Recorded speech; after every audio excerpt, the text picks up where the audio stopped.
ఓం గం గణపతయే నమః. స్వర్ణలక్ష్మి నమస్తే అస్తు. పరబ్రహ్మ స్వరూపిణి రాజ్యం దేహి ధనం దేహి సర్వకామాంచ దేహి మే.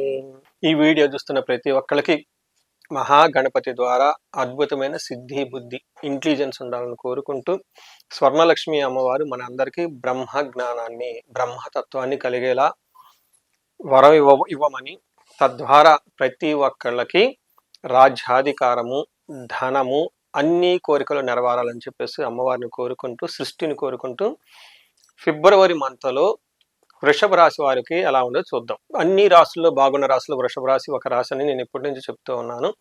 పెద్ద పెద్ద గ్రహాలన్నీ చాలా అనుకూలంగా ఉన్నాయి.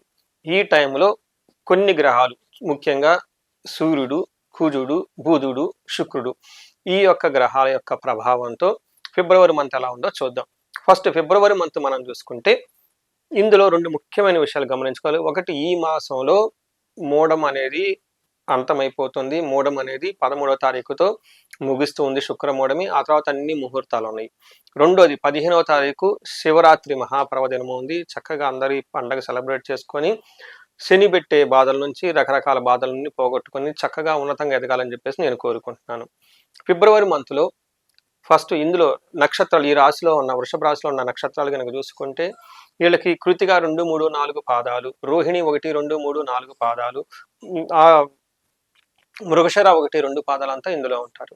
పేరు బలం ప్రకారం మనం చూసుకుంటే వీళ్ళకి ఈ, ఉ, ఏ, వా, వి, ఓ అన్న లెటర్స్ అంతా కూడా ఇందులో ఉంటారు. ఈ మాసంలో ఫిబ్రవరి మంత్లో 4 గ్రహాలు మారుతూ ఉన్నాయండి. అది బుధుడు వచ్చేటప్పటికి 3వ తారీఖున, శుక్రుడు 6వ తారీఖున, సూర్యుడు 13వ తారీఖున, కుజుడు వచ్చేటప్పటికి మంత్ ఎండ్లో 23వ తారీఖున మారుతూ ఉన్నారు. ఈ యొక్క గ్రహాలు మారినప్పుడల్లా ఈ రాశి వాళ్ళకి కొంచెం చేంజెస్ జరుగుతూ ఉన్నాయి అనమాట. అవి ఏంటో మనం చూద్దాం. లఘు గోచారం, సూక్ష్మ గోచారం అన్న కాన్సెప్ట్ ప్రకారం చూసుకుంటే 4 రకాల 4 ముక్కల్లో ఈ హోల్ మంత్ అంతా ఎలా ఉందో మనం తెలుసుకోవచ్చు. అందులో ముఖ్యంగా మనం కనుక తెలుసుకుంటే క్రియాఫలం, దేహరోజం, శేష సౌఖ్యం, కలహం అని చెప్తారు. అంటే ఈ రాశి వాళ్ళకి చక్కగా అద్భుతమైన ప్రొఫెషన్ మ్యాటర్స్లో చక్కగా ఉండేసి కలిసి వచ్చే అవకాశం ఎక్కువగా ఉంటుంది. శేష సౌఖ్యం, ఆల్రౌండ్ ప్రాస్పెరిటీ ఉంటుంది. నెక్స్ట్, ఈ రాశి వాళ్ళకి మీతో కావాలని గొడవలు పెట్టుకునే వాళ్ళు చాలా మంది ఉంటారు. కానీ ఆ సమస్యలన్నింటినీ చక్కగా అధిగమించేసి చక్కగా సమన్వయంతో కోఆర్డినేట్ చేసుకొని ముందుకు వెళ్ళిపోతూ ఉంటారు. ఇంతే కాకుండా హెల్త్ కాంప్లికేషన్స్ ఉండే అవకాశం ఎక్కువగా ఉంటుంది. అయితే అది కూడా కొంచెం తక్కువ రేంజ్లోనే ఉంటుంది. ఓవరాల్గా చూసుకుంటే ఈ రాశి వాళ్ళకి ఒక్క కుజుడు కొంచెం అతిగా ఖర్చుల్ని పెట్టేసి శారీరకంగా ఒక టైర్డ్నెస్ తీసుకొస్తున్నారే తప్ప మిగతా అన్ని విషయాలు చాలా బాగుంటుందని గమనించుకోవాలి. మనం డీటెయిల్స్ కనుక చూసుకుంటే సూర్యుడు వీళ్ళకి 10వ స్థానంలో ఉండి లాస్ట్ 2 months వీళ్ళకి కొంచెం ఇబ్బంది పడే పరిస్థితుల్లో ఉన్నారు లైట్గా. ఇప్పుడు ఈ 15th తర్వాత ఎప్పుడైతే 13వ తారీఖున సూర్యుడు మారుతూ ఉన్నారో అక్కడ నుంచి ఒక 60 days వీళ్ళకి చాలా బాగుంటుంది. అందులో ఫస్ట్ 30 days చాలా బాగుంటుంది. ఏ విధంగా బాగుంటుందంటే అర్ధసిద్ధి, సదా ఆరోగ్యం, బంధుమిత్ర సమాగమ, రాజా దర్శనం, సుసల్లాఫౌ సౌఖ్యం. గుర్తుపెట్టుకోండి, ఇది మహర్షులు చెప్పారు, నేను చెప్పలేదు. దీని ప్రకారం ఏంటంటే అర్ధసిద్ధి, ధనం వస్తుంది. సదా ఆరోగ్యం, ఆరోగ్యం బాగుంటారు. బంధుమిత్ర సమాగమ, బంధువులతోటి మిత్రులతోటి చక్కగా గమనిస్తూ ఉంటారు. రాజదర్శనం, చక్కగా రాజదర్శనం వచ్చేస్తుంది. అంటే పై అఫీషియల్ని కలవటం, అధికారులను కలవటం, గవర్నమెంట్ అఫీషియల్ని కలవటం, వాళ్ళ ద్వారా చాలా విశేషమైన ఆదాయం, లాభం వచ్చే అవకాశం ఎక్కువగా ఉంటుంది. గవర్నమెంట్ ఎంప్లాయీస్ నుంచి సపోర్ట్ వస్తుంది. గవర్నమెంట్ దగ్గర నుంచి రావాల్సిన కాంట్రాక్ట్ ఇవన్నీ వచ్చేసి చక్కగా ఉంటారని గమనించుకోవాలి.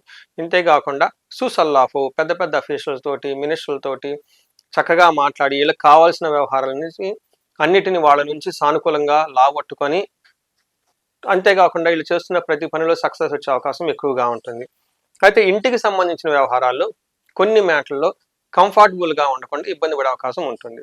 ఇదే విధంగా మనకి కుజుడు కనుక చూసుకుంటే 9వ స్థానంలో ఉంటే అతిగా ఖర్చులు చేసే అవకాశం ఎక్కువగా ఉంటుంది. కడుపు నొప్పి, గ్యాస్ట్రైటిస్ లాంటి వచ్చే అవకాశం కూడా ఎక్కువగా ఉంటుంది. అయితే ఇది కూడాను చాలా తక్కువ మోతాదులో ఉండే అవకాశం ఉంటుంది. అయితే వీటన్నిటికంటే కూడా ముఖ్యంగా కుజుడు వీళ్ళకి ఉన్న ప్రొఫెషన్లో ఫస్ట్ ఈ మంత్ ఒక 10 days ఇబ్బంది పెట్టే అవకాశం ఎక్కువగా ఉంటుంది. శారీరకంగా అలసటగా ఉంటుంది. సో వీటితో పాటు మనకి శుక్రుడు వచ్చేటప్పటికి 10వ స్థానంలో ఉన్నారు. శుక్రుడు 10వ స్థానంలో ఉండటంతో వెహికల్స్ కొనుక్కోవాలన్న, ఎడ్యుకేషన్ ప్రకారంగా కానివ్వండి, తర్వాత ఉన్నతంగా ఎదగటానికి కానివ్వండి, తల్లి విషయంలో కానివ్వండి, ఇంటికి సంబంధించిన వ్యవహారాల్లో చాలా చక్కగా బాగా కంఫర్టబుల్గా ఉంటారని గమనించుకోవాలి. ఇంతే కాకుండా శుక్రుడు ఉండటంతో స్త్రీలతో విభేదం వచ్చే అవకాశం ఎక్కువగా ఉంది. అంటే స్త్రీ సౌఖ్యం ఆప్నోతి, స్త్రీ సౌఖ్య హాని మాప్నోతి అంటారు సంస్కృతం. అంటే స్త్రీల ద్వారా రావలసిన సౌఖ్యము, కంఫర్ట్ అనేది రాకుండా వాళ్ళు ఇబ్బంది పెట్టే పరిస్థితుల్లో ఉంటుంది.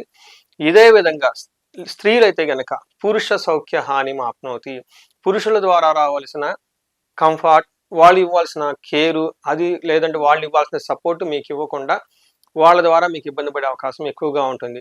ఓవరాల్గా చూసుకుంటే ఈ మంత్లో 2 విషయాల్లో జాగ్రత్తగా ఉండాలి. లేడీస్ అయితే జెంట్స్, జెంట్స్ అయితే లేడీస్తో భేదాభిప్రాయాలు వచ్చే అవకాశం ఎక్కువగా ఉంటుంది. ఖర్చులు విపరీతంగా ఉండే అవకాశం ఎక్కువగా ఉంటుంది. హెల్త్ కొంచెం ఫిజికల్గా టైర్డ్నెస్గా ఫీల్ అయ్యి మీరు గ్యాస్ట్రైటిస్, ఓకే, ఇలాంటి చిన్నవి ప్రాబ్లమ్స్ ఫేస్ చేసే అవకాశం ఎక్కువగా ఉంటుంది. ఇవన్నీ బేసికల్గా లైఫ్ స్టైల్ డిసీజెస్ కాబట్టి సీజనల్గా వస్తూ పోతూ ఉంటాయి కాబట్టి కొంచెం కేర్ తీసుకుంటే చాలా బాగుంటుందని గమనించుకోవాలి. ఈ రాశి వాళ్ళకి అంగగోచారం ప్రకారం చూసుకుంటే ఇందులో కృతిక, రోహిణి, మృగశిర 3 నక్షత్రాలు ఉంటాయి. ఇందులో ఉన్న వాళ్ళకి సూర్యుని వల్ల కొంచెం హెల్త్ కాంప్లికేషన్స్ వచ్చే అవకాశం ఎక్కువగా ఉంటుంది. ఓవరాల్గా చూసుకుంటే ప్రతి ఒక్కరికి క్షేమంగా ఉంటారు, సౌఖ్యంగా ఉంటారు, లాభప్రదంగా ఉంటారు. కొన్ని విషయాల్లో మీరు అతిగా భయపడే అవకాశం ఎక్కువగా ఉంటుంది. అందులో కూడాను బుధునికి సంబంధించి, వ్యాపారాలకు సంబంధించి, ట్రాన్సాక్షన్ చేసే విషయంలో పడాల్సిన దానికంటే కొంచెం టెన్షన్స్ ఉంటాయి. అయితే అతిగా భయపడే పరిస్థితులు వచ్చే అవకాశం ఎక్కువగా ఉంటుంది. ఇది గమనించుకొని చక్కగా ప్లాన్ చేసుకోవాలని కోరుకుంటున్నాను. ఇంతేకాకుండా కృతికా నక్షత్రం వాళ్ళకి కార్యహాని జరిగే అవకాశం ఎక్కువగా ఉంటుంది. ప్లానింగ్ చక్కగా చేసుకోండి. ఇన్ కేసు ఏదైనా ప్రోగ్రామ్ డిలే అయినా, ఆటంకాలు వచ్చినా అధైర్యపడకుండా కొంచెం ముందుగా ప్లాన్ చేసుకుని ప్లాన్ బి కూడా పెట్టుకుంటే చాలా మంచిది. నెక్స్ట్ ఆ రోహిణి నక్షత్రం వాళ్ళకి గాయాలయ్యే అవకాశం ఎక్కువ ఉంటుంది. మృగశిర నక్షత్రం వాళ్ళకి సుఖనాశనము, గాయాలు. వీళ్ళకి అప్పటిదాకా కంఫర్టబుల్గా ఏదైనా ఉంటే అలాంటి కంఫర్ట్నెస్ లేకుండా గాయాలయ్యే అవకాశం ఎక్కువ ఉందని గమనించుకోవాలి. సో చూసారు కదండి ఈ మంత్ అంతా ఎలా ఉందో. అయితే ఈ మంత్లో కొన్ని రెమెడీస్ చెప్తాను, ఇవి చక్కగా చేసుకుంటే చాలా బాగుంటుంది. ఫస్ట్, కుజుడు వీళ్ళకి 9వ స్థానంలో ఉండి ఇబ్బంది పెట్టే పరిస్థితిలో ఉన్నాడు కాబట్టి సుబ్రహ్మణ్యేశ్వర స్వామి భుజంగ స్తోత్రం, సుబ్రహ్మణ్యేశ్వర స్వామి ఆరాధన, దేవాలయాలకు వెళ్ళటం, 1 కేజీ బావు కందులు దానం చేయటం, వీటితో పాటు మనకి జంట నాగులు అని ఉంటాయండి. సుబ్రహ్మణ్యేశ్వర స్వామి పాములు ఇలా మెలకేసుకున్నట్లు ఉంటుంది. అక్కడ వీళ్ళకి అభిషేకం చేసి, దీపారాధన చేసి, కొంచెం సేపు కూర్చొని మెడిటేషన్ చేసుకొని, మీకు ఏ కార్యక్రమం అయితే సాధించాలనుకుంటున్నారో, ఏ కార్యం సాధించాలనుకుంటున్నారో ఆ కార్యాన్ని సద్వినియోగం కావాలని చెప్పేసి ఒక భక్తిగా దండం పెట్టుకొని గనక పని చేసుకుంటే చాలా చక్కగా బాగుంటుంది. ఇది కాకుండా ఈ రాశి వాళ్ళకి సహజంగా అంతా బాగుంది కాబట్టి ఎవరికైనా గనక బాగా లేకుండా ఉంటే పర్టికులర్గా మీ వయసు 35-45 సంవత్సరాలుండి ఈ వయసులో ఉన్న వాళ్ళకి ఎక్కడైనా బ్రేక్ వచ్చినట్టు అనిపించి ప్రాబ్లమాటిక్గా అనిపించుంటే ఇమ్మీడియట్గా ఒకసారి కాల్ చేసి హారోస్కోప్ తీసి చూపించుకొని ఎక్కడెక్కడ బ్లాకేజెస్ ఉన్నాయి, ఎందుకున్నాయి అని తెలుసుకొని అవి గనక తీసేసుకొని ముందుకెళ్ళిపోతే బాగుంటుంది. పర్టికులర్గా ధనానికి గనక ఉంటే స్వర్ణలక్ష్మి విశేష హోమం, ఇన్ కేస్ ఎవరికైనా భార్యాభర్తల మధ్య గొడవలు ఉంటే అన్యోన్య దాంపత్య పాశుపత అభిషేకము, విశ్వావసు గంధర్వరాజ అభిషేకము, పూజ. వీటితో పాటు ఇది ఎగ్జామ్స్ టైం కాబట్టి ప్రతి ఒక్కళ్ళు చక్కగా చదువుకుంటూ ఉంటారు, గ్రేడ్స్ రావాలని కోరుకుంటూ ఉంటారు. ఎవరైతే కాంపిటేటివ్ ఎగ్జామ్స్కి బాగా ప్రిపేర్ అవుతూ ఉంటారో వాళ్ళు ఒక్కసారి వాళ్ళ హారోస్కోప్ను చూపించుకొని వాళ్ళ హారోస్కోప్ ప్రకారం ఏ దేవతని ఉపాసన చేస్తే ఇలా కలిసి వస్తుందో తెలుసుకొని తద్వారా అలా చేసుకుంటే చాలా బాగుంటుంది. ముఖ్యంగా మనకి ఎడ్యుకేషన్కి సంబంధించి 3 రకాల దేవతలను బాగా మనం ఆరాధిస్తూ ఉంటాం. ఒకళ్ళు దక్షిణామూర్తి స్తోత్రం చదువుతూ ఉంటాము.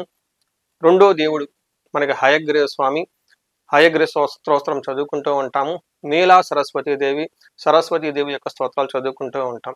హయ్యర్ లెవెల్ బాగా ప్రిపేర్ అవ్వాలనుకున్న వాళ్ళు, డాక్టరు, ఇంజనీరింగ్, నీట్ లాంటి కోచింగ్లన్నీ ఉన్నవాళ్ళు, లేదంటే CA, ICW ఇలా ప్రొఫెషనల్ కోర్సులో చేస్తున్న వాళ్ళు సక్సెస్ఫుల్గా రావటానికి ఇప్పుడు చెప్పుకున్న ఈ 3 దేవతలకు మీ హారోస్కోప్కి అనుగుణంగా ఎవరిని ఉపాసిస్తే బాగుంటుందని తెలుసుకొని ఆ గ్రహానికి సంబంధించి లేదంటే ఆ దేవతకు సంబంధించి జపాలు, తర్వాత పాశుపత అభిషేకాలు, హోమాలు చేయించుకుంటూ ఉంటే చక్కగా ఈ కాంపిటేటివ్ ఎగ్జామ్స్లో 10 రెట్లు ముందుకి దూసుకొని వెళ్ళిపోయి మంచి ఉత్తీర్ణ సాధించి అనుకున్న సీట్లు అనుకున్న క్యాంపస్లో చేసుకునే అవకాశం చాలా ఎక్కువ మందిగా ఉంటుంది.